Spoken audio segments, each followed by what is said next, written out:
Okay, we have an ASSA RUKO Twin 6000 keyway pin, but it's a 4-5. It's the most advanced high security RUKO lock made. You can see the key here, Twin 6000. I don't really care if you know what the key bitting is and stuff, but here, look, here's the information. We know it's a 952 keyway, and that's the bitting code, the JGGHHA. We're going to disassemble it. Okay, when you turn the key, this comes out. We can look at the other side. What we need to do is shim this so this part will come out.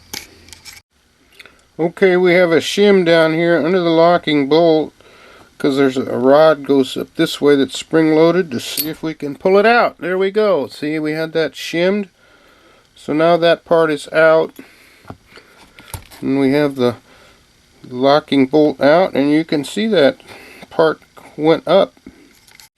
Now you can see inside there the rod, there's a little plug here. I just put an Allen wrench in there, see if we can pop that plug out. There we go. Plug is out, and then we should be able to take this whole assembly out. There's the bottom.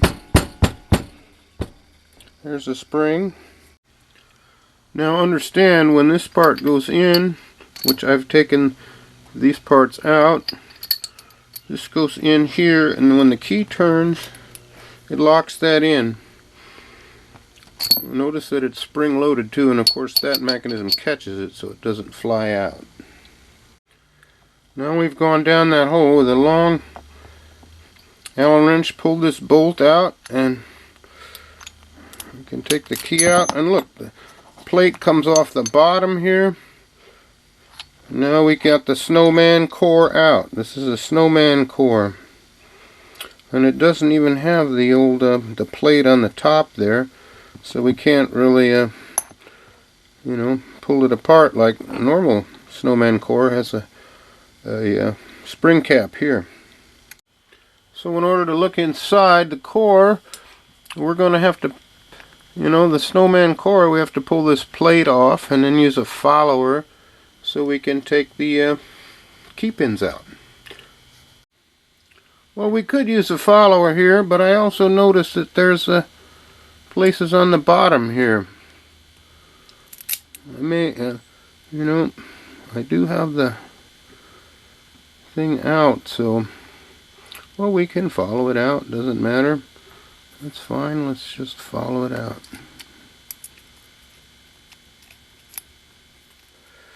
I got the sidebar, I got to get a grab on that.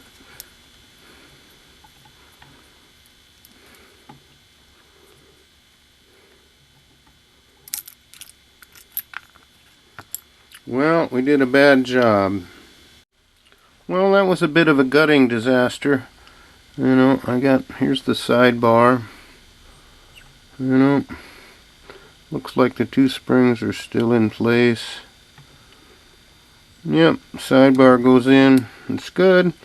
Don't ever pull the key out when the when you don't have it in, because everything will fly out. But what I was really after, what I wanted to see, is that everything is in fact gin spools. Let's zoom in on that.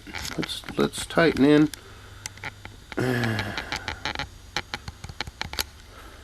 These are gin spools. Now look how short that. I've never, I don't think I have one that short. Oh, sorry for the focus. There's some gin spools there. Wow, look at that.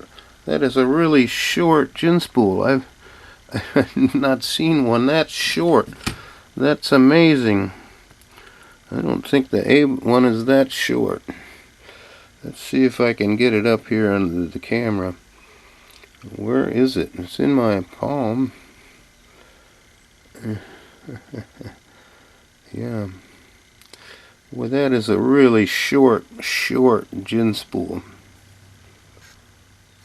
Well, that's the main question. Do these have gin spools? Let's look at one other thing. Well, we're going to pull the key pins out too.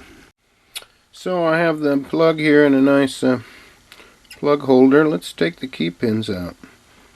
If they're going to come out. Oh, come on, baby. Doesn't want to come out. Let's pull the key out a little ways. Okay. Well, we can see number 6 here. 1, 2, 3, 4, 5, 6. Here's about 3. Well, actually it's 1 because you have to count backwards for, this is actually number 6 because the ASSA is ass backwards. Let's see if we can grab on. Yep. Yep. So this is actually going to be number 3, if you call it correctly. I didn't get 6 over here. And this one is number 2. Okay. Now I want you to notice one thing. These are all flat top key pins. They all have flat tops. They're not the rounded type that happened later on. And same with the Gin Spools. These are not rounded head, which they put with the barrel spools. Boy, the focus is terrible. These are actually flat top. Now you can see I put an actual, this is an A out of my twin pinning kit, and that's actually the same as what's in there. So these are standard size Gin Spools. I thought maybe one was shorter, but actually not. Okay, we've decoded the key. Remember, the key had a J, G, G, H, H, A. We'll leave it this way till it matches the. So an A, remember ASSA is ass backwards. So an A starts, everything starts at the tip of the key. So this is an A, and which you look in the catalog decodes to a number 1,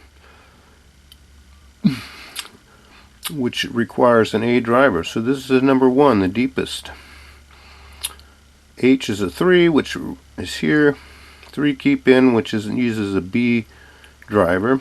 H in the 3rd position is a 6, which is a C driver. The 4th position is a G, which is a 7. Here's the 7 key pin, and it requires a D driver. 5th chamber is a G, which is a 5. Here's the 5 with C driver.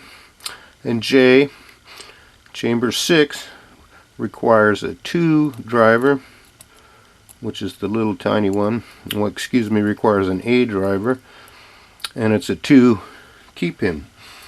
So you just have to remember that ASSA is backwards. So let's look.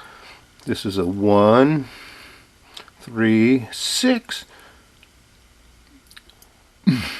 1, 3, 6, 7, 5, 2.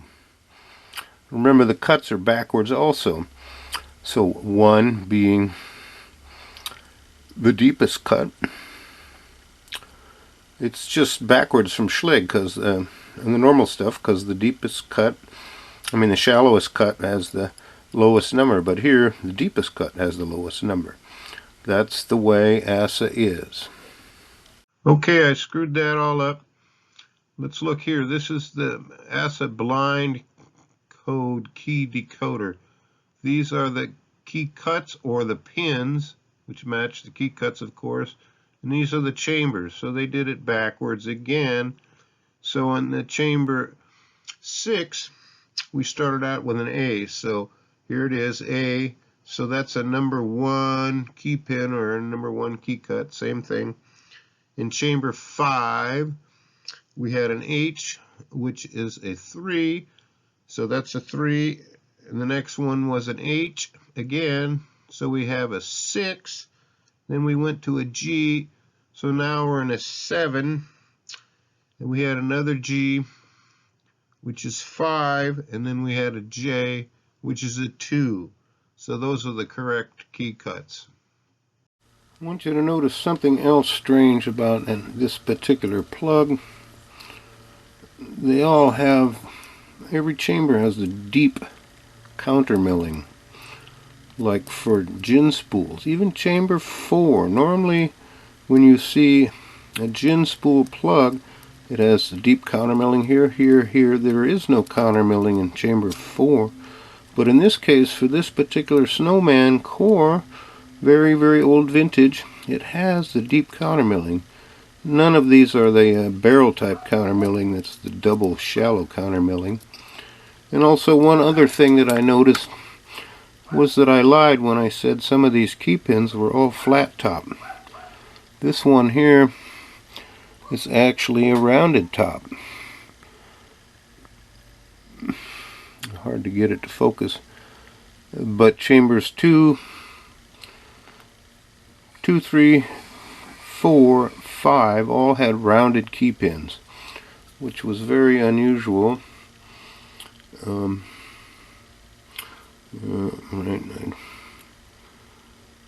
I don't know what to say about that. I mean, that's usually flat top. There you can clearly see this one is rounded.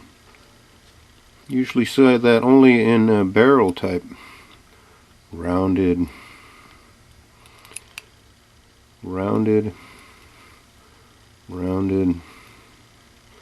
Chamber 6 flat, and chamber 1 flat. So that is very strange as well. Here I'm reloading I'm putting back the drivers. It's really hard to see through the camera. So this is the A driver.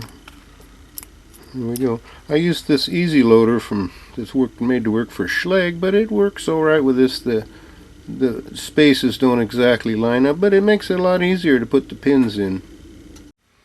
And I thought it might be interesting to see how this lock actually works. We're looking down where the bolt assembly goes. You see down in the hole, I got the key in here. You can see this little pin go up and down. And I get a little better light on it, but with the key in it retracts, and with the key turned to the lock position, the little pin comes back up. I don't know if we can see that. I think you can. Yeah. Okay, that's an unlock.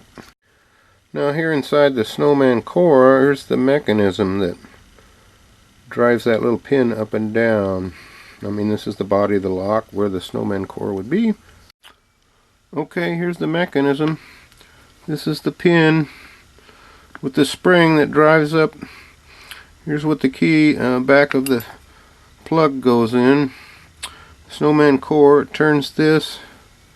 Oh, I see. There's a little divot on there. So when it's unlocked, the pin can ride in there and go down, and then it allows this to slip out.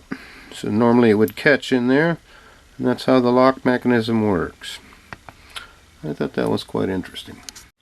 Okay, we got that back in there. We can drop in the snowman core, lock and unlock. Okay, that looks pretty good.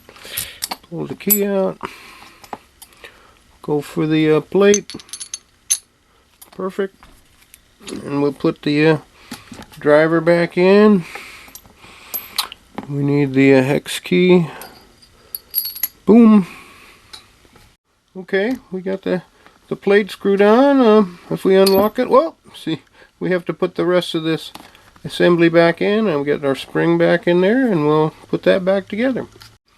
Okay, I think we're all back together. You know. See? Alright. That's it. Locked. Of course, if it's locked, you can't push this in, so unlock it. And there you go. Hope you enjoyed, and it was main objective was to see if there were gin spools in this lock. Thanks for watching.